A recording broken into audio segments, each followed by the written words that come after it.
Hello, listeners. My name is Ria. And my name's Isha. And we are so excited to be talking to you about one of our most favorite habitats, the ocean. Throughout this episode, we will be interviewing Mr. Tom Ciatti, who is the co-vice president of the Friends of Fitzgerald Marine Reserve here in Moss Beach, California, which is a volunteer-run nonprofit organization. He has been working here for 20 years. Throughout this episode, you will hear clippings of an interview we had with him. We hope you enjoy the episode. The ocean is a body of salt water that covers around 70.8% of the earth. For the longest time, people and animals have relied on it for food, water, minerals, and for medicine purposes. Did you know that millions of people's jobs and livelihood depends on the ocean? There are boating and fishing industries, recreation, ocean transport, and tourism. Think of the ocean as a We cake. can eat the ocean? No. What I mean is that the topmost layer of the ocean is called the sunlight zone, and the scientific way of saying the sunlight zone is the epipelagic zone. And the sunlight zone extends from the surface to about 660 feet deep. Then there's the twilight zone, also called the mesopelagic zone, that extends from 660 feet deep to 3,300 feet deep. I guess it is pretty easy to understand why the twilight zone is called the twilight zone. Barely any sunlight would reach those depths. The ocean goes even deeper though. There's the midnight zone, also called the bathypelagic zone, the abyss zone, also called the abyssopelagic zone, and finally the trench, also called the hadopelagic zone. Did you know that the trench is so cold, it is actually just above freezing? Wow. But did you know that the deepest trench in the ocean is actually the Mariana Trench, which is located in the western North Pacific Ocean? It is 43 miles wide and 7 miles deep. But now I'm wondering, are there different habitats in the ocean too? Actually, there are. Ocean habitats can be sorted into two different categories: coastal habitats and open ocean habitats.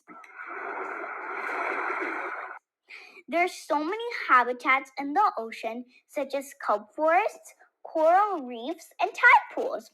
Wow. So wait, there are swimming pools in the ocean? What did you mean by tide pools? Well, Ria, a tide pool is an isolated pocket of seawater found in the ocean's intertidal zone. Mr. Tom, how are tide pools formed, and do we find tide pools everywhere? A lot of places don't have tide pools. In order to have tide pools, you have to have a fairly shallow area that, when the tide goes out, is exposed. And that has to do with the geology of the area out there. There's a fault line that runs through there, and on the west side of the fault line is being pushed up. Oh. So that's why you've got all that reef exposed, is because it's being geologically pushed up. And it's moving north. That side is moving up and north very slowly. Wow. And so actually, if you go out there and you look on the reef there, you see a lot of whale fossil. And you say, how did the whale get there in the tide pools? Well, that area of the tide pool, the area of the rock out there is about 3 to 5 million years old. In the 3 to 5 million years, it's moved about 40 miles north. This can be really small and only hold as much as your beach ball toy, but some can be really big, about the size of a baby pool. We were wondering, what makes Fitzgerald unique, and how did it become a marine reserve? It was unique because it sort of sat in a look where it was the southernmost area in which a lot of the northern species were found, and it was the northernmost area in which a lot of the southern species were found. So it had this really interesting, diverse animal thing. And there's a lot of, I don't know whether you've looked at what happened, what inspires this, but there's a current that runs off the coast here, and it causes upwelling. And it brings cold water up that has a lot of nutrients in it, which causes really excessive growth. And so this was a very diverse area with a lot of diversity and a lot of activity in the marine environment. And as far as when it was started, going back to right at the beginning of the 20th century, it was an area that was, because of all this diversity, people were out there harvesting a lot because there was a lot out there. And because it had all this diversity, it was a place where the universities came to. Like the marine biologists from UC Berkeley came over here a lot to study things. And they started to be concerned about how much was being taken out of this area, and felt that if it kept up, that it would become barren. And so in the mid-1960s, they, together with some local residents here who were also concerned about what was going on out there, the amount of take that was happening, petitioned the state and the county to form the reserve.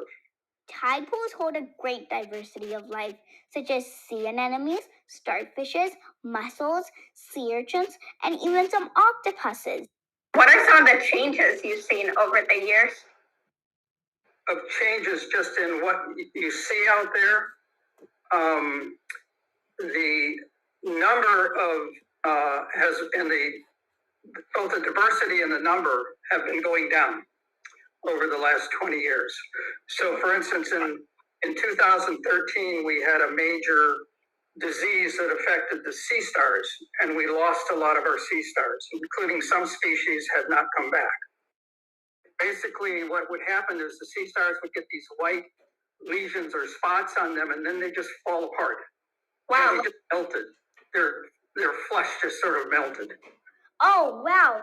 And that's because of the heat? Well, it probably affected the bacteria and the viruses that were part of their environment.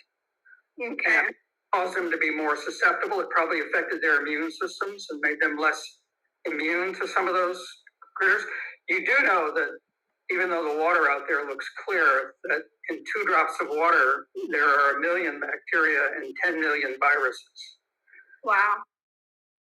Many animals that live in tide pools have shells or a covering because they can close their shells to protect them from predators or temperature.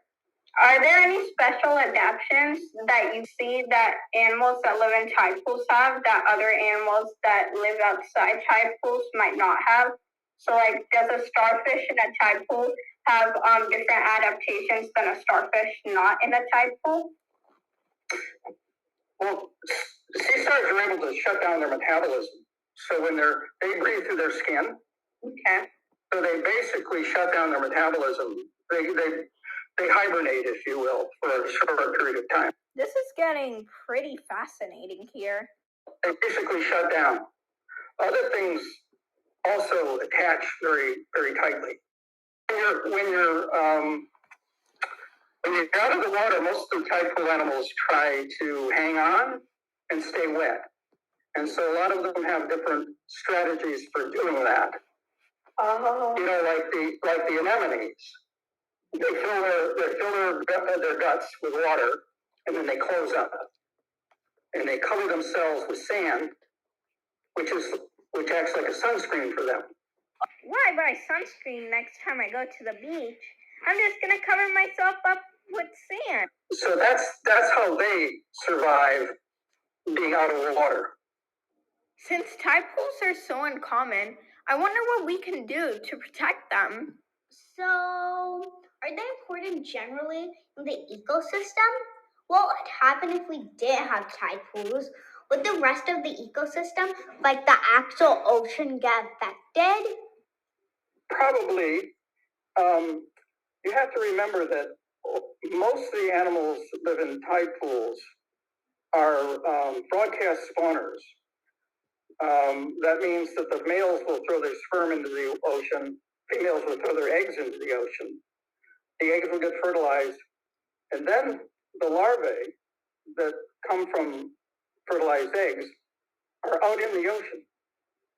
So a lot of the food that is in the ocean comes from animals in the tide pool, the larvae. Oh, wow. So, because you've got a lot of that going on, that affects ultimately the food chains throughout the ocean. So is there like a percentage of how much food comes from tide pools then? I don't know the answer to that one. No, certainly close in. I mean, maybe deep, far out in the ocean, that's not the case. But closer in, where the continental shelf ends, it's probably really important to the overall ecology. What can we do to conserve tide pools as kids? What can you do as kids? You can urge your parents to vote for people who care about the environment. Okay. Probably the most important thing you can do. You yourselves can try to cut down on the amount of pollution. Be careful of what you eat. Be careful of what you burn.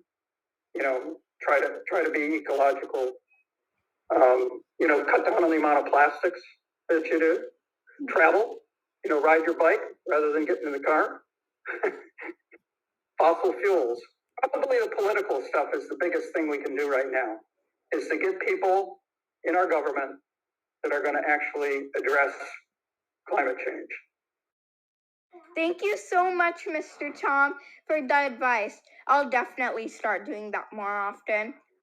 Listeners, if you're absolutely dying to know more about tide pools, we will be releasing an episode soon with the whole of the interview we had with Mr. Tom. He had so much awesome information that we couldn't fit it onto one episode, but I recommend listening to it if you're really interested in tide pools now. Bye!